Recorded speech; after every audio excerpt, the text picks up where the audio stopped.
Find the HCF of polynomial px and qx। px की value दी है, qx की value दी है।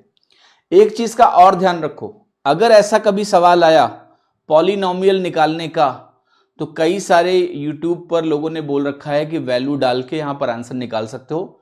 ऐसे नक्कालों से सावधान रहो। मैं एक ही वार्निंग दे रहा हूं कि जब भी कभी पॉलिनोमियल निकालने का, पॉलिनोमियल्स दिए हो और एचसीएफ निकालने का सवाल आए, रहमो सर की ये बात ध्यान रखना कि वैल्यू पुटिंग नहीं करनी है। वैल्यू पुटिंग करने से मिसलीडिंग एचसीएफ आ सकते हैं और आपका सवाल एग्जाम में गलत हो सकता है।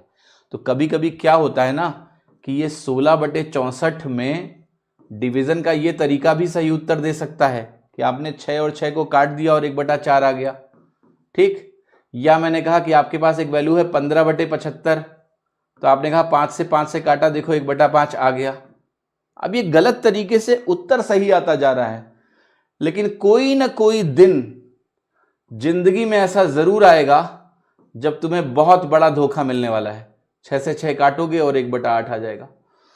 तो यूट्यूब पर कई बार क्या होता है कि कई मास्टर ये काम करते हैं ना कि कोई सवाल है उसमें वैल्यू पुटिंग हो रही है, करा के तो बता दिया,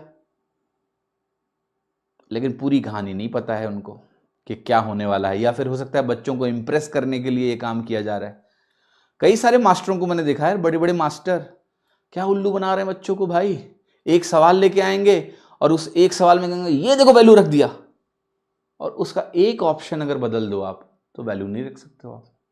तो वो पूरी बात कोई बताता ही नहीं है। मैं जब वैल्यू भी रखवाऊंगा तो मैं आपको आगाह करता हूं कि भाई ऐसा भी हो सकता है, वैसा भी। This is the way you should learn, right.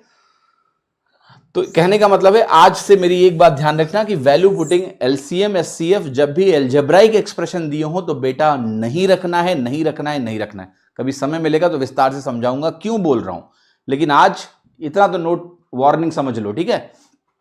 आपको ऐसे ही सॉल्व करना पड़ेगा। तो आपने कहा px की वैल्यू ये है, qx की वैल्यू ये है, तो कैसे देखेंगे हाईएस्ट कॉमन फैक्टर। पहले जो नंबर्स लिखे हैं 15 और 20, सबसे पहले इनका एचसीएफ देखो। तो एचसीएफ पहले देखना है इन नंबर्स का। तो 15 और 20 का एचसीएफ क्या है, 5 है, वो लिख लो।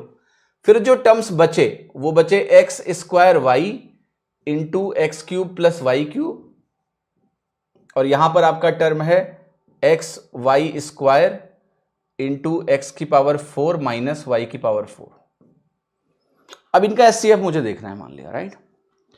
तो मैं कहूंगा देखो सीधे x की पावर यहां 2 है, यहां x है तो यहां x लिख लेते हैं, यहां y है, यहां y⁴ है तो y लिख लेते हैं, जो दोनों में कॉमन हो। यहां x³ प्लस y³ जो है इसको मैं लिख सकता हूं x plus y into x² plus y² minus xy। यहां पर ये वैल्यू आएगी simply x minus y into x plus y into x² plus y²। अगर आप इसको खोलते हो तो जो कॉमन फैक्टर यहां से मिलेगा एक और, वो मिलेगा x प्लस वाई। तो x y into x plus y आपका, और जो 5 एक आया ना वो एचसीएफ हो गया। तो 5xy into x plus y आपका एचसीएफ हुआ, जो कि आंसर है आपका डी। तो D is the right answer. तो इस तरह से आपको एचसीएफ देखना है, बाकी वैल्यू पुटिंग करके इसको करने की कोशिश ना करें, एग्जाम में बहुत बड़ा धोखा हो जाएगा कभी ना कभी तुम्हारे साथ।